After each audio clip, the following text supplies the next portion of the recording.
Zyrtec. Famille du médicament, antihistaminique non anticholinergique. Citrizine. Indication. La déchlorate de citrizine 10 mg. Solution buvable en gouttes est indiquée chez l'adulte et l'enfant à partir de 2 ans. Dans le traitement des symptômes nasaux et oculaires des rhinites allergiques, saisonnières et perennielles. Dans le traitement de symptômes de l'urticaire chronique idiopathique.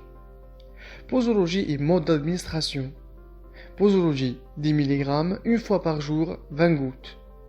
Mode d'administration. Les gouttes doivent être versées dans une cuillère ou diluées dans de l'eau, puis avalées.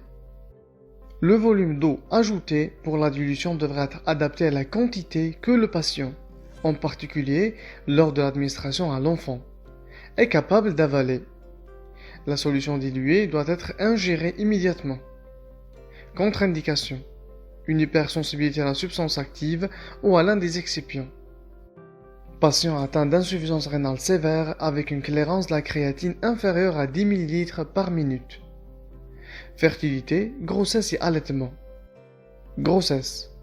Les données prospectives recueillies concernant l'issue des grossesses exposées à la citrizine ne suggèrent pas un potentiel toxique maternel ou embryo-fœtal supérieur à celui de la population générale. Les études menées chez l'animal n'ont pas révélé d'effets néfastes, directs ou indirects, sur la gestation, le développement embryonnaire et fœtal, la parturition et le développement postnatal. La prudence est recommandée lors de la prescription chez la femme enceinte. Allaitement. La citrizine passe dans le lait maternel. Un risque d'effet indésirable chez le nouveau-né allaité ne peut pas être exclu.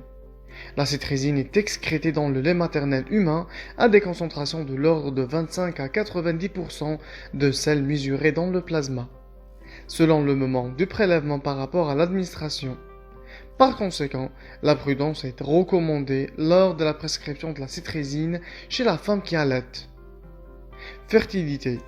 Les données relatives à la fertilité humaine sont limitées, mais aucun risque n'a été identifié. Les données chez l'animal ne montrent pas de problème de sécurité pour la reproduction humaine.